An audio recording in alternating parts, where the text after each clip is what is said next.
Voilà, les cantiques sont finis. Bonsoir à toutes et à tous, que Dieu vous bénisse. Donc le frère Benoît m'a donné un passage parce que au lieu d'un verset, il y aura un passage ce soir, mais c'est pas grave parce que on peut pas le dissocier d'un verset à l'autre. Donc ce sera alors, 2 Timothée au chapitre 3 du verset 1 au verset 9. Ça parle des temps de la fin, donc c'est très bien. Donc pour ceux qui ont les Bibles devant eux, ben, prenez-le, ou voilà, je le répète, 2 Timothée, chapitre 3, versets 1 à 9. On va le lire ensemble, et puis après je vais vous donner l'explication. Il est écrit comme ceci. Sache que dans les derniers temps, dans les derniers jours, surgiront des temps difficiles. Car les hommes seront égoïstes, amis de l'argent, fanfarons, orgueilleux, blasphémateurs, rebelles à leurs parents, ingrats, sacrilèges, insensibles, implacables, calomniateurs, sans frein, cruels, ennemis des gens de bien, traîtres, impulsifs, enflés d'orgueil, aimant leur plaisir plus que Dieu. Ils garderont la forme extérieure de la piété, mais ils en renieront la puissance. Éloigne-toi de ces hommes-là. Il en est parmi eux qui s'introduisent dans les maisons et qui captivent certaines femmes chargées de péché et agitées par des passions variées. Elles apprennent toujours sans pouvoir jamais arriver à la connaissance de la vérité, de même que Jeannès et Jambres s'opposèrent à Moïse, de même ces gens s'opposent à la vérité. Ce sont des hommes à l'esprit corrompu et leur foi ne résiste pas à l'épreuve. Mais ils ne feront plus de progrès car leur folie sera manifeste pour tous, comme le fut celle de ces 2 hommes. Donc, je répète, 2 Timothée, chapitre 3, verset 1 à 9. Que dit ce passage? Il dit que dans les derniers jours, il y aura des temps difficiles. Et les temps difficiles, on a commencé à y rentrer, mais les très difficiles arrivent. On le voit, en ce moment, les hommes, ils sont égoïstes, ils pensent chacun à eux. On peut le voir quand il y a des gens, on voit aux informations, des gens qui se font poignarder, tout ça, mais il n'y a personne pour les aider. Tout le monde regarde, tout le monde filme, mais personne vient à leur aide. Amis de l'argent, on le voit. Si vous regardez un peu sur le Bon Coin, tout cela, des choses qu'on aurait payées il y a 2-3 ans en arrière, une misère, on le retrouve. Moi, je le vois avec les caravanes, il y en a qui se plaignent. Des caravanes des années 70, ils sont à vendre à 8 000 €. Alors qu'à 8 000 €, t'as une caravane de 2013-2012. Donc, voilà. Fanfaron. Alors, il y en a beaucoup qui fanfarent, oui. Fanfaron, c'est celui qui s'organise. Moi je, il se fanfaronise, quoi. On connaît le mot, fanfaron. Orgueilleux, ben c'est pareil, c'est j'ai fait ça, on le voit, il y a beaucoup de pasteurs qui disent j'ai guéri, ou j'ai prié et le démon est sorti. C'est bien, mais sachez une chose, que un pasteur, un prophète, un apôtre, un évangéliste, ce n'est pas lui qui chasse le démon, ce n'est pas lui qui guérit, c'est Dieu. C'est la lumière qui est en nous. Et quand on entend des pasteurs, des faux pasteurs, des faux prophètes, on voit sur Internet, j'ai ressuscité, j'ai guéri, non, t'as rien fait, c'est Dieu qui fait les miracles. Donc voilà, ce sont ceux qui se orgueillisent et bien sûr, ils prennent la place de Dieu. Blasphémateur, ben ça non. Il n'y a qu'à écouter les informations, je vous promets, vous entendrez des blasphèmes toute la soirée. Je vous le promets. Ils se servent des mots bibliques pour les choses païennes. Alors, Rebelles à leurs parents, les enfants le voient, ils sont rebelles à leurs parents. Si les parents ne veulent pas qu'ils... l'enfant il dit, ouais, je veux un téléphone, par exemple, le dernier iPhone, le parent il dit non, ben, il leur fait des cris, ils sont rebelles à leurs parents, ils les insultent, ils disent à leurs parents, tu m'as jamais aimé, parce que si tu m'aimerais, tu me payerais, nanana. Ils jouent avec les sentiments, ils respectent pas leurs parents, ils les envoient paître sur le côté, et le problème c'est que ils ne respectent pas les parents. Or que la parole dit qu'il faut honorer ses parents. Donc, ingrat et sacrilège. Eh bien, ingrat, ben, on le voit, il y a de plus en plus de gens qui parlent gras, tu leur fais du bien, mais eux, ils te font du mal, malheureusement. Plus tu leur fais du bien, plus ils te font du mal. Ils rendent le bien par le mal. Or que la parole dit le contraire. Ne rends pas le mal par le mal, mais rends le bien pour le mal qu'on t'en fait, et tu deviens vainqueur du mal par le bien. Malheureusement, il y en a de plus en plus, sacrilège, ben, ils ne respectent plus les lieux de culte, ils ne respectent plus les moments de prière, tout cela. Si vous allez dans une église, vous verrez, il y aura déjà avec des enfants, les enfants courent, les enfants crient. Au moment des prières, il y a du bruit, et ça discute, c'est sur les téléphones. Donc, ils ne respectent plus les lieux sanctifiés ou saints pour prier, tout cela. Et ça ne fait pas que dans les prières ou dans les cantiques, ça le fait aussi dans la parole de Dieu. Donc, quand le pasteur prêche la parole de Dieu, il y en a qui discutent, il y en a qui sont sur le portable, il y en a des enfants qui courent, et ça je l'ai vu, je peux témoigner, il n'y a pas de souci. Insensible, ah ben, ce qui est arrivé à toi, c'est pas grave, moi ça m'est pas arrivé, c'est pas grave. Voilà, insensible, ça veut dire que ça ne les touche plus. Ils n'ont plus de compassion, ils n'ont plus de, comment on dit, d'empathie, tout cela. C'est, voilà, oh, il s'est fait tuer, c'est pas grave. Ça fait qu'un de plus. Voilà, ils sont insensibles. Par contre, si tu leur touches à eux, c'est pas pareil. Implacable. Implacable, ben, je connais pas trop ce mot. On peut pas les contrer, quoi. Ils veulent toujours avoir raison. Ça veut dire que si tu dis non, la parole dit ceci, ils vont toujours trouver des versets pour justifier leur péché, pour essayer de te contrer. Pourquoi? Parce qu'ils n'aiment pas la vérité et du coup, ben, ils essaient de te contrer.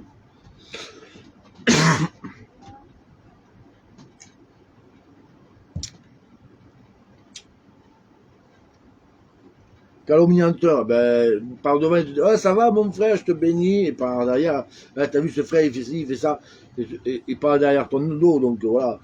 Après, sans frein, il n'y a plus de limite. Il n'y a plus de limite. Ils peuvent, ils peuvent aller du petit, on va dire, de la petite insulte, et ils peuvent aller jusqu'au meurtre maintenant. On le voit, plus ça va, plus il y a des gens qui se font tuer. Cruel, ben ouais, parce que ils sont cruels. Pourquoi? Parce que ce soit des femmes, des enfants ou autres, ou des vieillards, comme on a vu des jeunes qui ont agressé une petite mamie, eh ben ils en ont rien à faire. Eux, c'est voler l'argent et puis voilà. Donc ils sont cruels.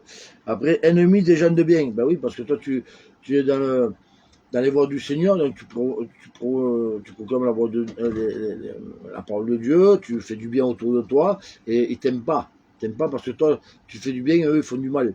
Et ils sont différents de toi, donc automatiquement, on le sait très bien que le bien et le mal est toujours contraire et toujours en opposition.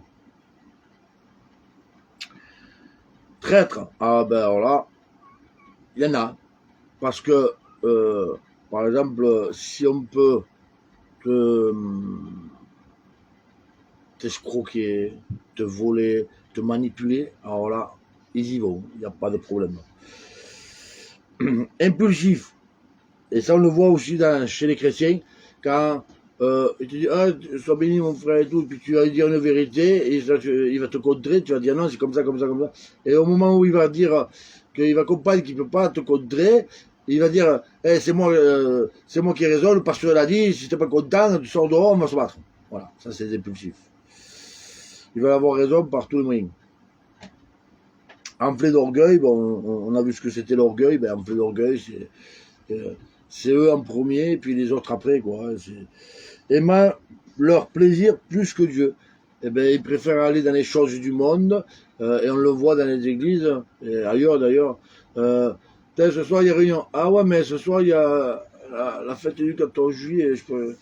J'irai la prochaine réunion. Je vais, en fait, ils préfèrent leur plaisir, aller dans les choses du monde, se faire plaisir, que aller dans une réunion et entendre la parole de Dieu. Ils garderont la forme extérieure de piété. Ça veut dire que devant toi, ils vont faire le bon chrétien. Ils vont marcher comme Dieu veut devant toi. Mais ils en renieront la puissance. Ils renient Jésus-Christ. C'est simple. Parce que qu'est-ce qui te fait marcher dans les voies de Dieu? C'est la puissance de la croix. Que dit la parole? Pour ceux qui périssent, la croix est une folie. Mais pour ceux qui sont sauvés, c'est une puissance. Et le problème, c'est qu'ils n'ont pas crucifié leur chair à la croix. Ils ont été dans une réunion, ils se sont soi-disant convertis avec la chair. Hein. Ils sont passés peut-être par les eaux du baptême, mais ils ne sont pas convertis. Donc du coup, ils en renient la puissance. La puissance, c'est Jésus. C'est lui qui a vaincu l'ennemi à la croix. Et si tu n'acceptes pas Jésus, et si tu ne marches pas comme lui le veut, et bien automatiquement, tu en renies la croix. Que dit la parole? Celui qui me rejette, je le rejetterai devant le Père et les anges. Pourquoi? Parce que ils se disent chrétiens, mais ils rejettent Jésus, parce que Jésus te dit de ne pas aller là, de ne pas faire ceci, ou de ne pas faire comme cela. Mais eux, ils ne veulent pas écouter Jésus, ils veulent écouter leur chair. La chair a dit, va à Walt Disney, va à la plage, va au restaurant, fais la fête. Alors ils écoutent leur chair, ils en renient la puissance. Parce qu'ils ne croient pas que Jésus peut les délivrer de tout cela. Quelqu'un qui boit et qui renie la puissance de Jésus, il va dire, je suis chrétien, je vais à l'église, mais je crois qu'il peut me délivrer, mais il va continuer à boire comme avant. Par contre, celui qui ne renie pas la puissance, le Seigneur agit. C'est pour ça qu'il faut avouer, délaisser et obtenir miséricorde. Et quand tu obtiens une miséricorde, le Seigneur te délivre et tu ne bois plus. Parce qu'il n'a pas renié la puissance, il s'est remis entièrement la confiance au Seigneur. Et automatiquement, le Seigneur l'a délivré.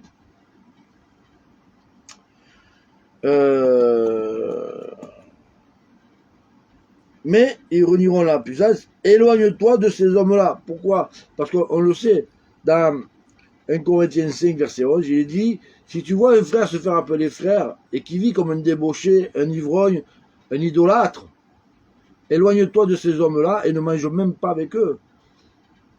Ça veut dire que même si c'est ton frère dans la chair, ou ta soeur dans la chair, ou tes parents, qu'ils renient Jésus, ou ils font semblant, éloigne-toi de ces gens. Ne mange pas avec eux. Moi, j'ai de la famille, hein, ils sont soi-disant chrétiens, ils vont à l'église, ils prient, mais ils pratiquent les choses du monde.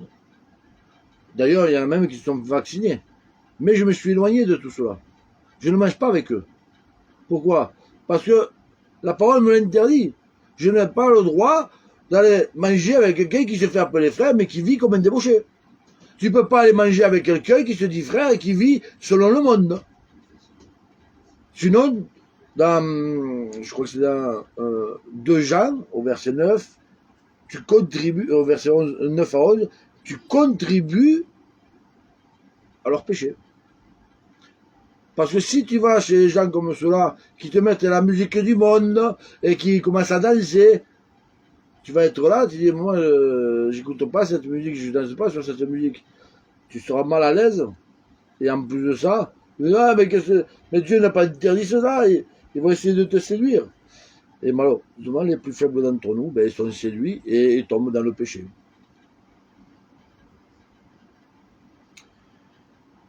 Bon, je saute le 6 et le 7 parce que ça parle de femmes, bon, je peux le dire. Il en est parmi eux qui s'introduisent dans les maisons et qui captivent certaines femmes chargées de péché et agitées par des passions variées.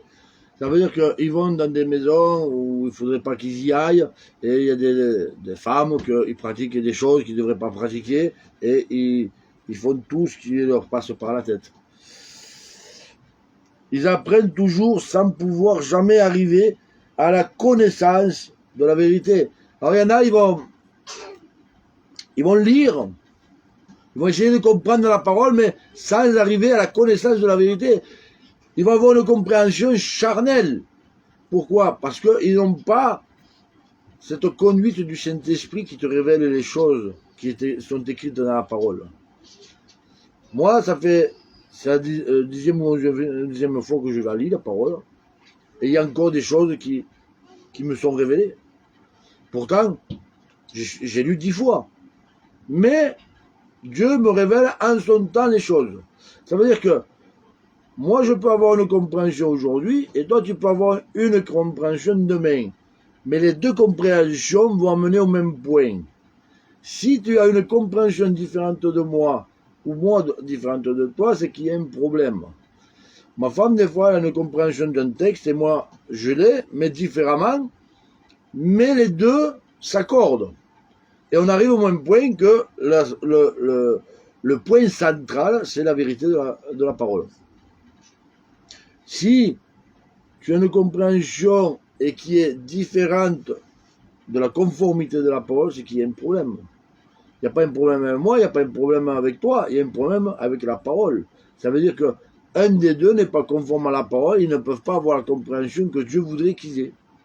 Ce qui veut dire que si moi, quand je lis, là je suis en train de méditer sur un chapitre entier que je dois apporter, et je vais l'apporter en 2 parties parce qu'il est très long, si moi Dieu me donne des révélations et j'ai une certaine compréhension et qui est dans la vérité de la parole, mais que toi tu vas lire le même chapitre et que tu vas avoir une révélation mais qui est différente de la mienne mais qui n'est pas conforme à la parole, c'est qu'il y a un problème avec toi.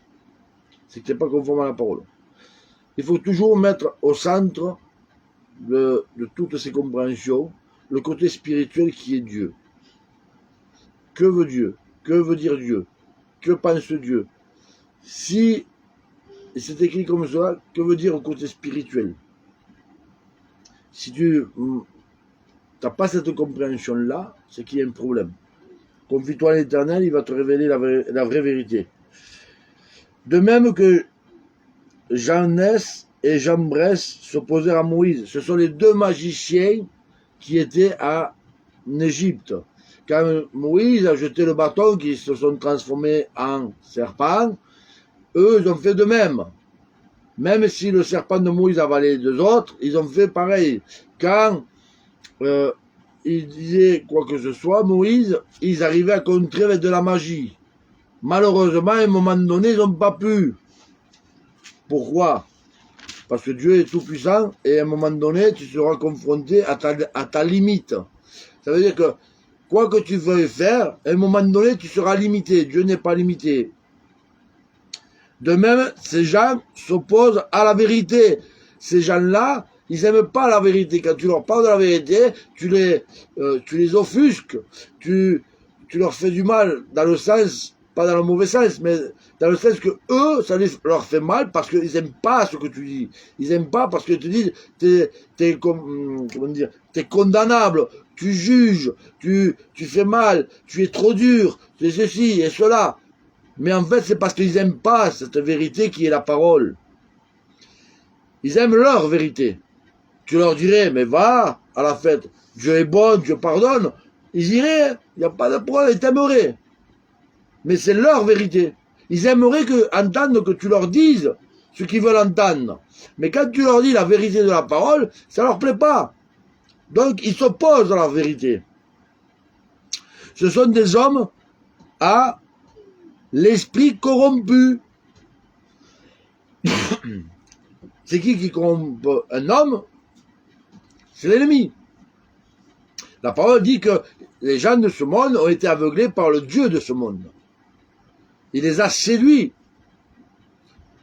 Et bien sûr, ils ont l'esprit corrompu parce qu'ils croient y marcher selon la parole de Dieu, dans la vérité de Dieu, mais ils sont séduits par le mensonge.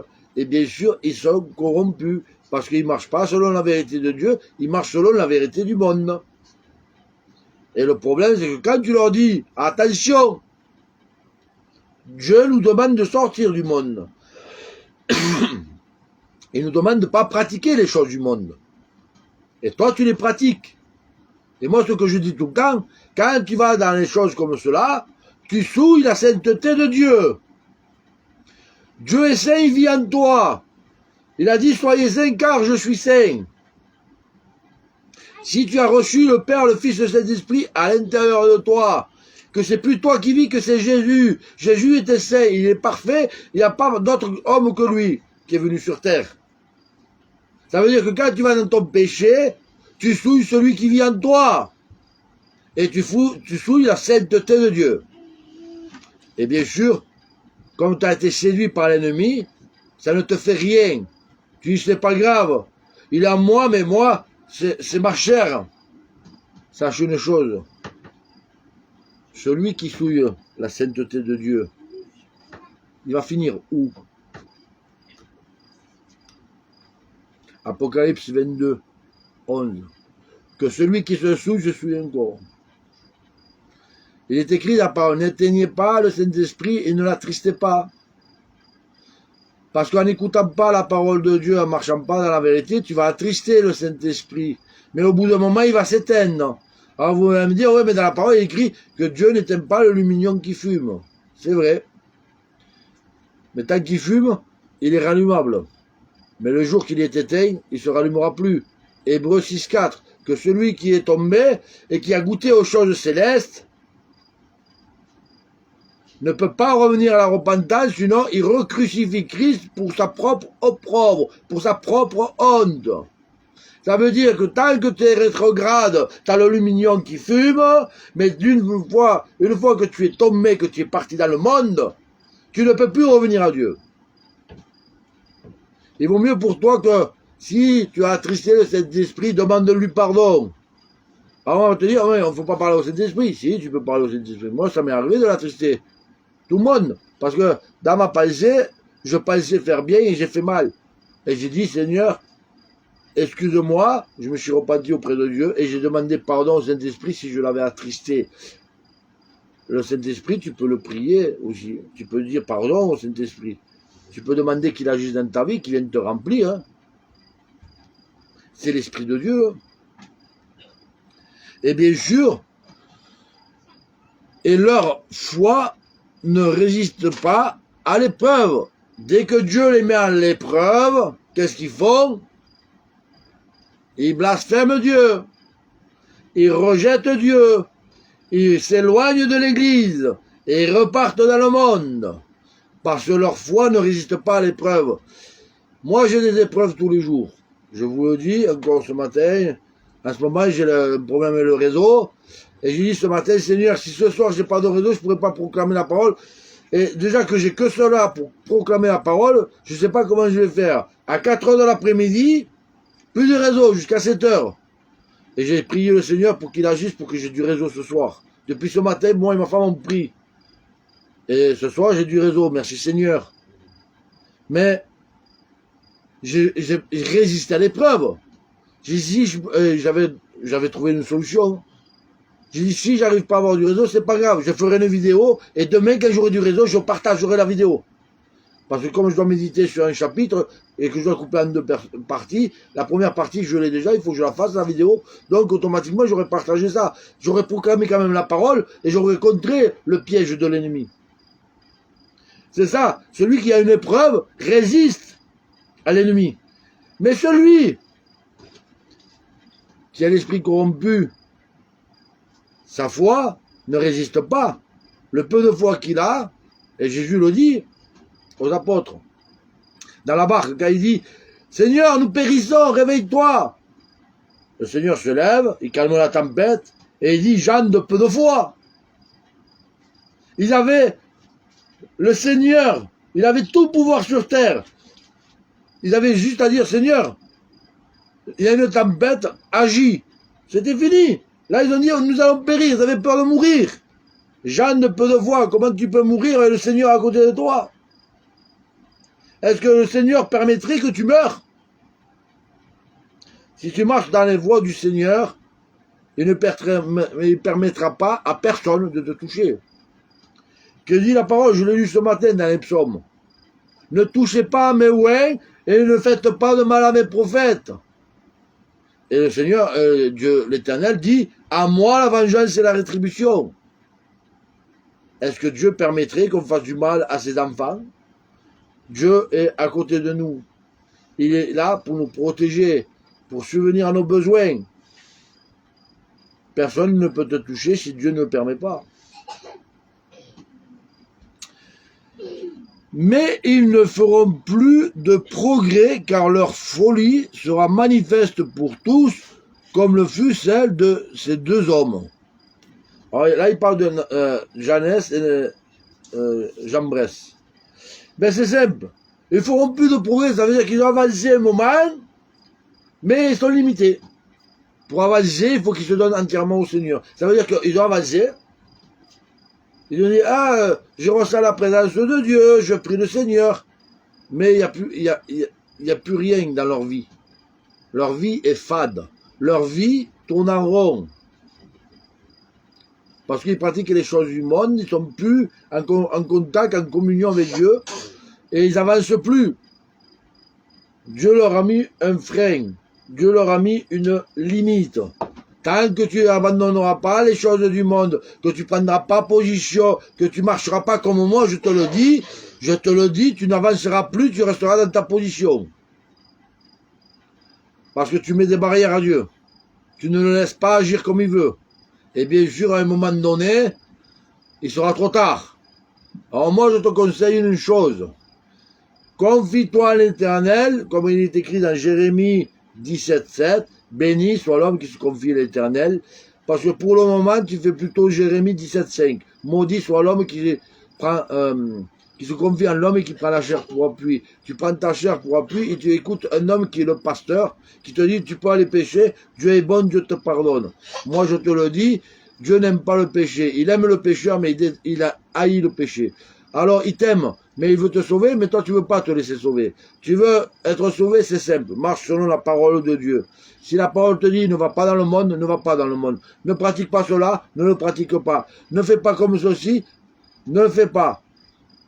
Et tu verras que automatiquement les barrières vont tomber. Alors, au début, ça va être dur, hein, c'est un combat entre toi et l'ennemi. Parce qu'au début, quand tu dis non, je ne veux plus faire cela, tu vas faire ton premier pas. Et bien sûr, en faisant ton premier pas, l'ennemi, il va faire quoi? Il va venir te tenter. Mais le Seigneur est plus puissant que l'ennemi. N'oublie pas que celui qui vit en toi est plus puissant que celui qui est devant toi. Et bien sûr, quand le Seigneur agit, il va t'en libérer. Mais c'est pas pour que tu retombes après. C'est pour avancer et progresser dans les voies du Seigneur. Ça veut dire qu'aujourd'hui, tu enlèves le mensonge, demain, tu enlèves l'alcool, après-demain, tu enlèves la drogue, et ainsi de suite. Au fur et à mesure. Et tu sais pourquoi le Seigneur ne t'enlève pas tout d'un coup? Il va t'enlever ce qui est que tu peux résister. Mais ce que tu ne peux pas résister, il va te l'enlever progressivement. Pourquoi? Parce que si tu enlèverais tout d'un coup, ton corps ne résisterait pas. Pourquoi? Parce que nous avons un corps privé de la gloire de Dieu et faible, corruptible, mortel. Ça veut dire que si aujourd'hui, tu es alcoolique et drogué, il va t'enlever, la première chose qu'il peut t'enlever, c'est la drogue. Mais il ne va pas t'enlever de suite l'alcool. Pourquoi? Parce que ton corps aurait un trop fort manque de l'alcool et de drogue et ton cœur ne résisterait pas. Et puis, surtout qu'il veut que tu fasses tes preuves. Ça veut dire qu'aujourd'hui, il va te libérer de la drogue, mais il veut voir que tu marches comme lui veut.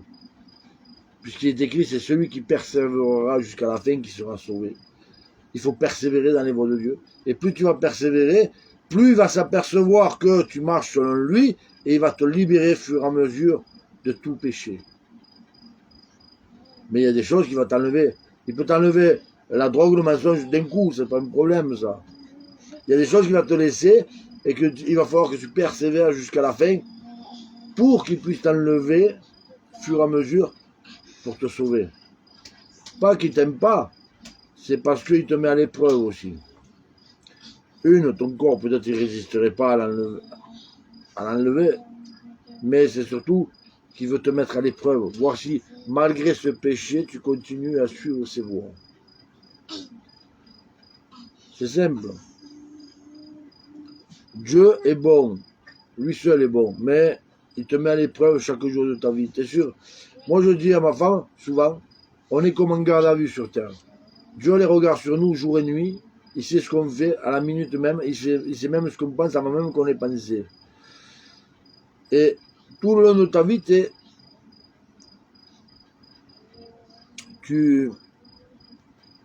sous le regard de Dieu, et bien sûr, tu es en garde à vue. Pourquoi? Parce que tout le jour de ta vie, tu es mis à l'épreuve. Et tu es jugé sur cette épreuve. Ça veut dire que quand tu arrives à la fin de ta vie, que tu fermes les yeux, ton jugement est déjà donné. Tu as persévéré toute ta vie dans les voies de Dieu, tu as marché comme lui l'a voulu, malgré ce péché, il sépare le blé de l'ivraie, il te sauve par grâce. Parce que te grâce de ce péché qui t'avait laissé pour te mettre à l'épreuve. Vous savez, Dieu ne tente pas. C'est l'ennemi qui tente. Mais Dieu va t'éprouver toute ta vie. Pas pour te rendre mauvais, pour te rendre bon. Pourquoi? Parce que plus tu vas avancer dans les voies de Dieu, plus tu vas passer les épreuves qui vont mettre devant toi tranquillement, mais il est écrit aussi dans la parole que Dieu n'éprouvera pas l'être humain au-delà de ses capacités, au-delà de ses forces. Ça veut dire qu'il va t'éprouver fur et à mesure. Fur et à mesure, tu vas avancer, et fur et à mesure, les péchés vont tomber. Fur et à mesure, tu vas abandonner les choses du monde pour t'approcher encore plus de Dieu. Tu vas grandir dans les choses de Dieu, dans les voies de Dieu. Et bien sûr, au début, tu vas boire du lait frelaté, après tu vas boire du petit lait, et puis après, tu vas manger de la matière solide. Jusqu'à aller dans les voies de Dieu et marcher comme lui le veut. Que dit la parole? Paul dit dans 1 Corinthiens, chapitre 11, verset 1, « Soyez mes imitateurs comme je le suis moi-même de Christ. » Qu'a fait Paul? Paul a vu et ressenti la puissance du Seigneur sur la route de Damas. Pourtant, il tuait les chrétiens, il les persécutait. Mais après, ça a été un grand apôtre. Pourquoi? Parce qu'il s'est dépouillé complètement, il a marché selon la volonté de Dieu. Que dit le Seigneur à Ananias? Va lui imposer les mains et je lui montrerai ce qu'il doit souffrir pour porter mon nom. Et Paul a souffert. Il a été lapidé, il a été jeté en prison, il a été fouetté, il a manqué de manger, il avait faim, il avait soif, il avait chaud, il avait froid. Il traversait des rivières remplies de crocodiles pour aller de l'autre côté de la rive. Mais je remettais toujours sa confiance en Dieu et il marchait selon Dieu.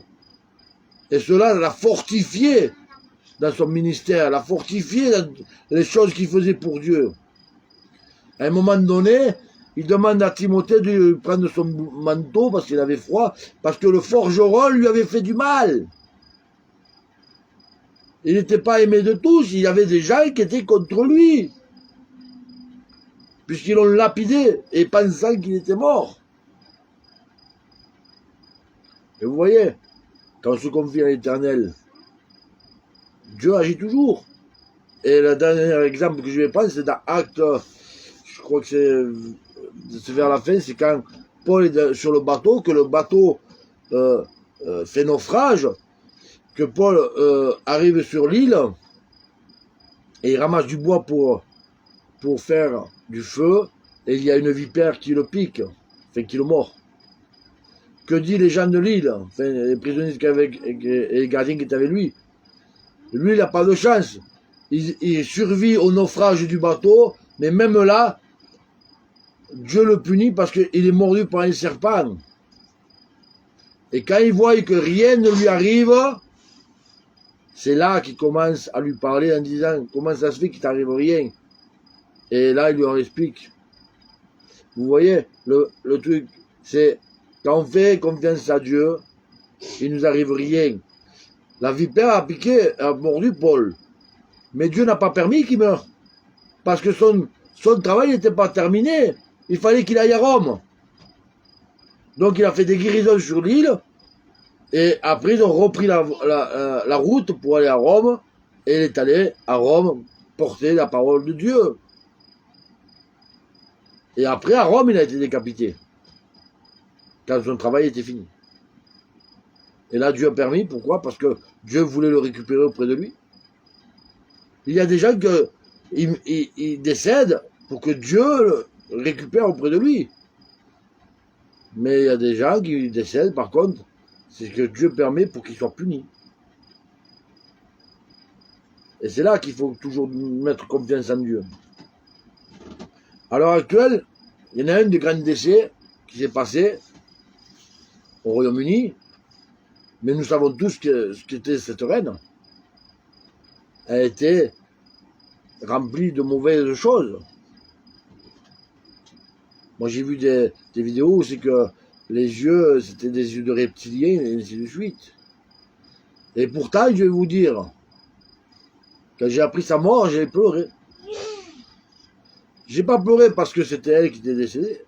J'ai pleuré parce que c'était une vie qui était morte.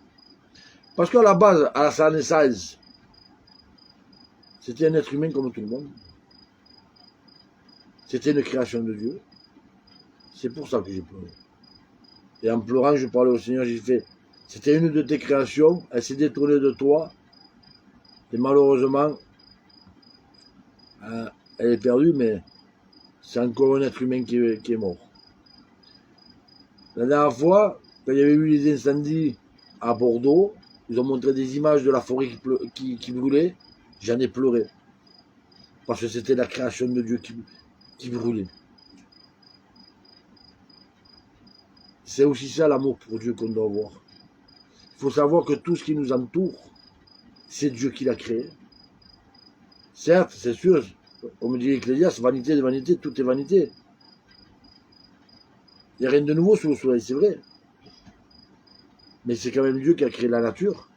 C'est quand même Dieu qui a créé les humains, qui a créé la terre, les arbres, les animaux, tout.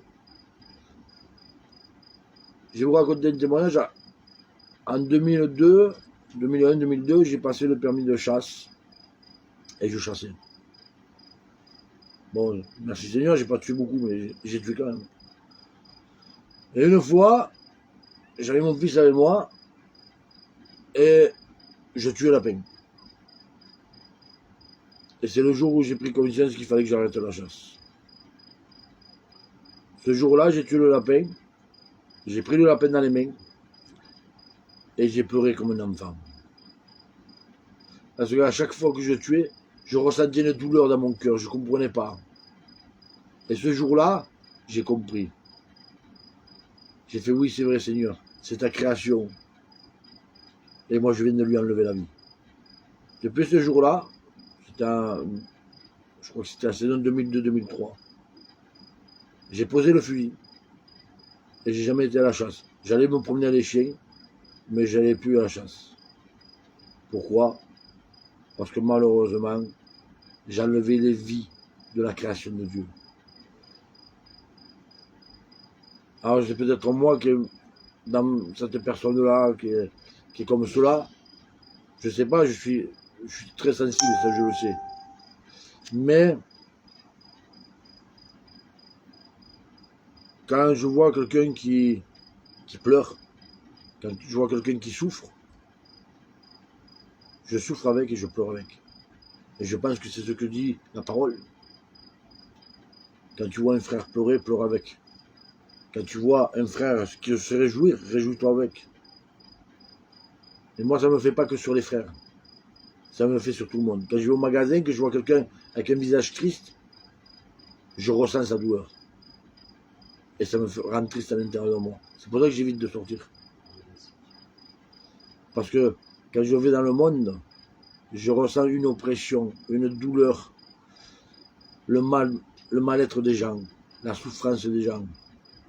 Et bien souvent, quand je parle à des gens comme ceux-là, je ne me trompe pas, je sais qu'ils sont dans la souffrance. Et quand des personnes viennent me parler, ben je prie pour eux.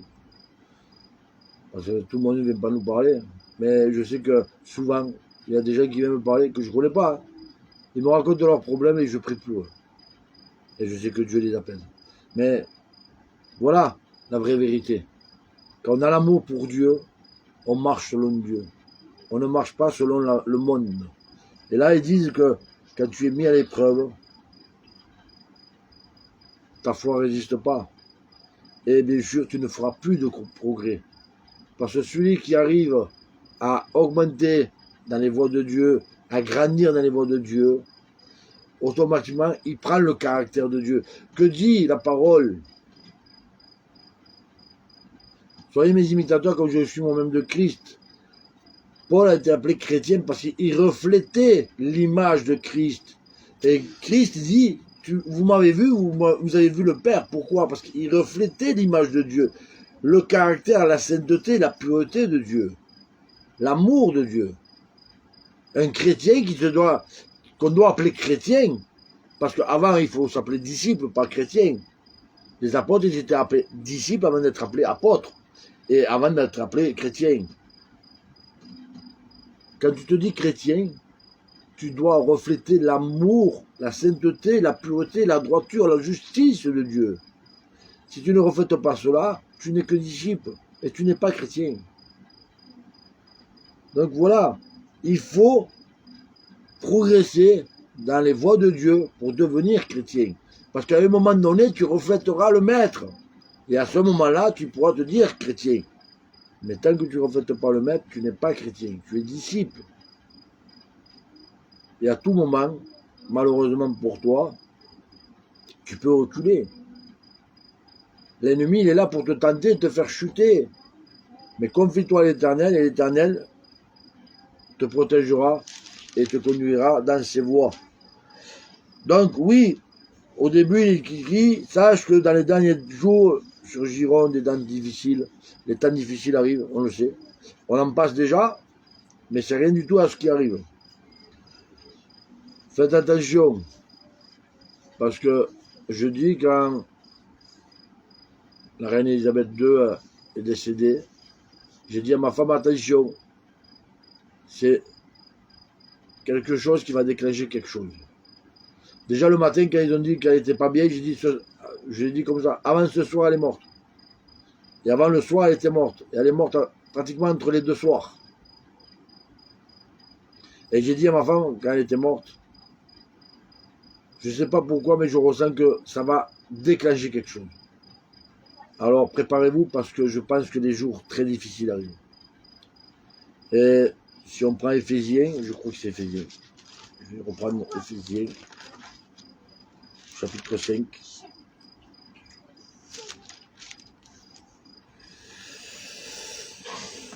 Au chapitre 5, verset 15, il dit, veillez donc avec soin sur votre conduite, non comme les fous, mais comme les sages. Rachetez le temps car les jours sont mauvais. Et au verset 18, il dit, ne vous enivrez pas de vin, c'est de la débauche, mais soyez remplis de l'esprit. Alors, frères, sœurs, amis de Dieu, veillez, priez en tout temps, remplissez-vous de l'esprit, soyez remplis de l'esprit, rachetez le temps en priant, et veillez sur votre conduite, pas comme des fous, comme on vient de voir, mais comme des sages. N'oubliez pas, il y avait 5 sages et 5 folles.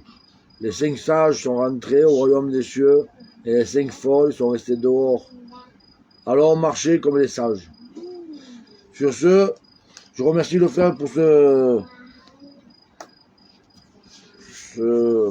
tous ces versets, ce paragraphe. Oui, je sais que l'antéchrist arrive, je le sais. C'est pour bientôt. On le ressent. Il n'y a pas de souci.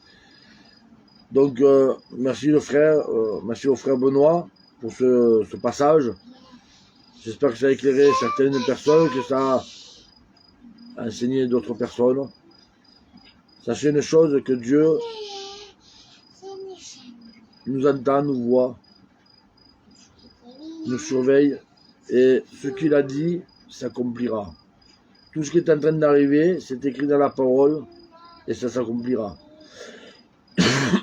Mais sachez une chose, Dieu vous aime, à condition que vous ne marchez pas dans le péché et que vous marchez selon sa volonté. Si vous dites aimer Dieu et que vous pratiquez le péché, Dieu vous aime, mais il n'aime pas ce que vous pratiquez et il ne pourra pas vous sauver. Alors, frères, sœurs, amis de Dieu, veillez, priez, veillez sur votre conduite, marchez selon la volonté du Seigneur, et Dieu vous protégera en toutes choses, pourvoira à vos besoins en toutes choses, et surtout, il sera à vos côtés pour traverser les épreuves. Sur ce, que Dieu vous bénisse. Je vous dis à samedi prochain, si j'ai du réseau, parce que, comme j'ai dit aux frères, lundi, je vais téléphoner à Free, voir ce qui se passe.